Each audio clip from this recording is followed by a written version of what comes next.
Всем привет! Вы смотрите «Мир музыки», меня зовут Юрий Малеев, и сегодня мы посмотрим поближе бас-гитару от Fujigen, модель Boundary Mighty Jazz.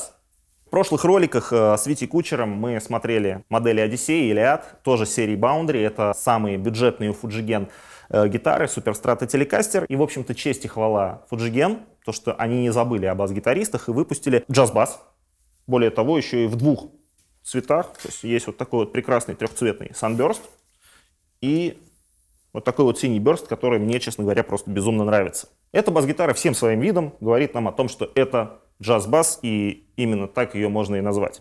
Вкратце о спецификациях данного инструмента. Гриф сделан из клена с накладкой из гренадила, но по своей сути это такая альтернатива палисандру. Гриф прикручен на болтах, и отдельно, конечно, хочется похвалить Fujigen за то, что мало того, что они поставили не 4 болта, а 5 болтов, для того, чтобы еще плотнее гриф прилегал к корпусу, они сделали чуть более эргономичную пятку, потому что, кто играл на классических джаз-басах, примерно понимают, да, о чем я говорю, когда вы играете в верхних позициях, то вот этот вот острый угол квадратной пятки, он немножечко неприятно упирается в ладонь. В данном случае вот этот вот скос делает игру в верхних позициях очень удобной.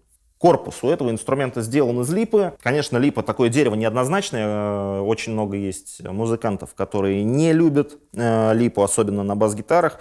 Это вопрос уже, наверное, вкуса больше, потому что, в общем-то, и Гарри Уиллис, и много других музыкантов именитых не чураются этой деревяшечки и используют ее даже на своих достаточно дорогих моделях. Единственный минус, наверное, липы, который я могу лично для себя выделить, это то, что она будет весить чуть больше, чем ольха, или тот же самый болотный ясень, из которого также делаются джаз-басы. Собственно, кто выбрал джаз-бас, он выбрал непростой путь, поэтому большой вес инструмента пугать не должен. Бридж классический, фендерообразный, с штампованной станинкой, с круглыми седлами. Опять же, кто-то такие бриджи любит, кто-то не любит. Струны у таких бриджей крепятся, естественно, только сзади. Но такие бриджи хороши тем, что они звучат чуть-чуть ярче, чем бриджи с массивной литой станиной. По электронике здесь все достаточно просто. Здесь два классических джаз-басовых датчика. По своей сути это синглы.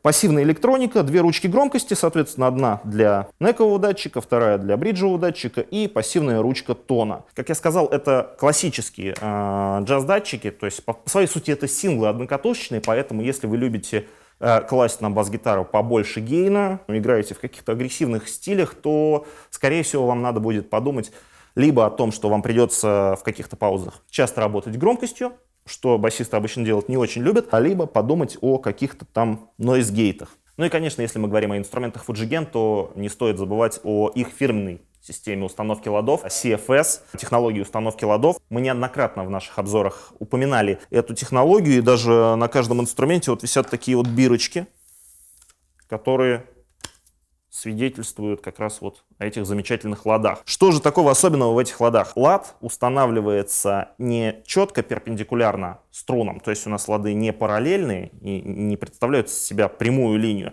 а они немножечко изогнуты. То есть средняя часть лада, которая находится у нас по центру грифа, она находится чуть ближе к бриджу, чем края. То есть лад как бы изогнут вот таким вот образом.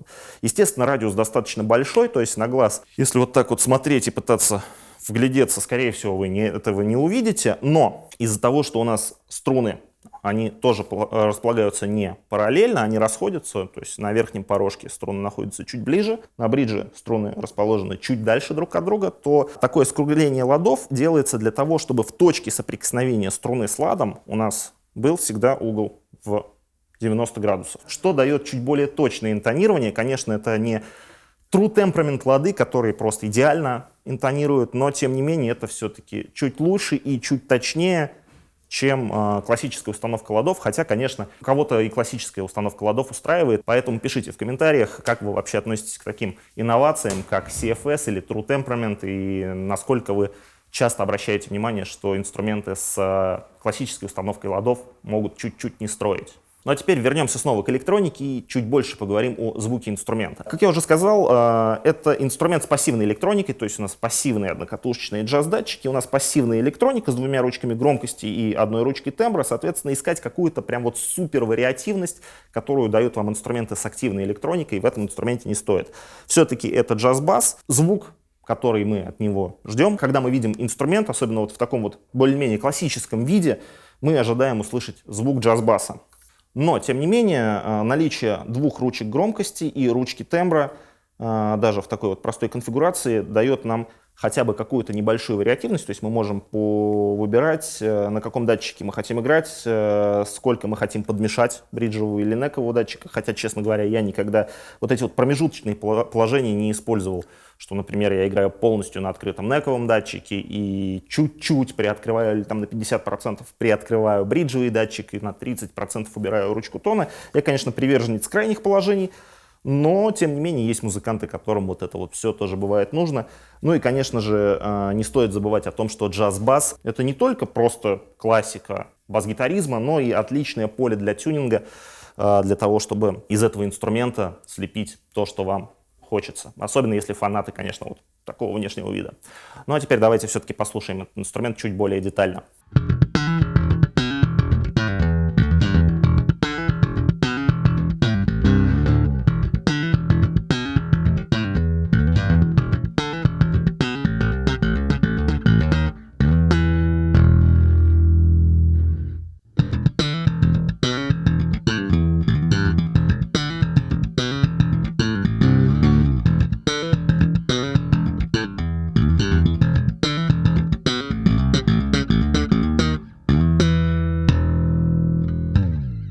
Слэпом обычно на бриджевых датчиках мало кто играет, поэтому акцент, конечно, на бриджевом датчике мы сделаем в другом сэмпле.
В целом этот инструмент, конечно, оставляет достаточно приятные ощущения, потому что, ну, во-первых, что и говорить, японцы, особенно Fujigen, они являются, наверное, одними из самых дотошных вот таких вот производителей гитар, то есть они обращают внимание даже в самых недорогих для своего модельного ряда инструментов, уделяют очень много внимания мельчайшим деталям, то есть это закатка ладов, это то, как прикручен гриф к корпусу, чтобы щелочки были такие вот прям, что даже лезвие от бритвы не засунешь. Они, конечно, ставят даже на недорогие инструменты, опять же, для своего модельного ряда хорошую фурнитуру, они чуть более дорогую технологию установки ладов используют. И с учетом того, что этот инструмент все-таки, ну, объективно, если посмотреть, достаточно недорогой для Fujigen. То есть если раньше у Fujigen инструменты стоили порядка там $1000, то линейка Boundary, она как раз сдвинулась куда-то ближе к простому гитаристу-любителю, который не изощрен, не богат деньгами и долго мечтал о инструменте хорошем. И теперь, благодаря компании Fujigen, такой инструмент стал чуть-чуть ближе. Пишите в комментариях, как вы вообще относитесь к инструментам Fujigen, кто на каких инструментах играл. Мне будет интересно почитать, потому что я достаточно давно слежу за этим брендом, и мне очень нравится то, что эти ребята из Японии делают. Спасибо за просмотр, подписывайтесь на канал Мир Музыки, ставьте лайки, не забывайте нажимать на колокольчик, потому что это позволит вам не пропустить новые видео. Всем пока!